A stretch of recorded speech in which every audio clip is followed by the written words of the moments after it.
இன்னைக்கு வந்து நிஷா வந்து ஹாய் சொல்லுமா. நிஷா மட்டும் ஒண்டியா இவ்வளவு சமைச்சிருக்கா. ஆமா. என்ன அப்படின்னா அமாவாசை வரதுக்கு தான் இன்னைக்கு வந்து எங்க அத்தை வந்து திருச்சி போய் அமாவாசைக்கு இது கொடுக்க போயிருக்காங்க, திதி கொடுக்க போயிருக்காங்க. அதனால இன்னைக்கு நானே தான் சமைச்சேன். என்னென்ன சமைச்சிருக்கேன் எப்படிலாம்ன்றத பார்க்கலாம். உங்க வீட்டுல அமாவாசை அப்ப என்ன சமைச்சிருக்காங்கன்றத கண்டிப்பா கமெண்ட்ல சொல்லுங்க. வாங்க என்னன்னு பார்க்கலாம்.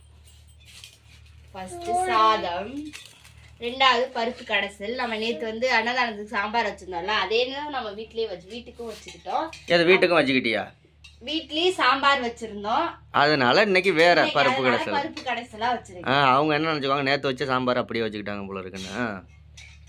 ரசம், அப்புறம் பாயாசம், அதுக்கப்புறம் பீட்ரூட் பொரியல், தயிர், அப்பளம். சில இது நிறைய பேர் தயிர் சாப்பிட மாட்டாங்கன்னு நினைக்கிறேன் அமாவாசை இதுக்கு. நம்ம சாப்பிட்லாம், அது அம்மா அப்பா செத்து போய் அந்த விரதம் இருக்கிறவங்க அந்த அவங்க தான் சாப்பிடக்கூடாது. ஓகே ஃப்ரெண்ட்ஸ், நீங்கள்லாம் விரதம் விட்டிங்களா? உங்கள் வீட்டில் என்ன சாப்பாடுன்னு கமெண்ட்டில் சொல்லுங்கள்.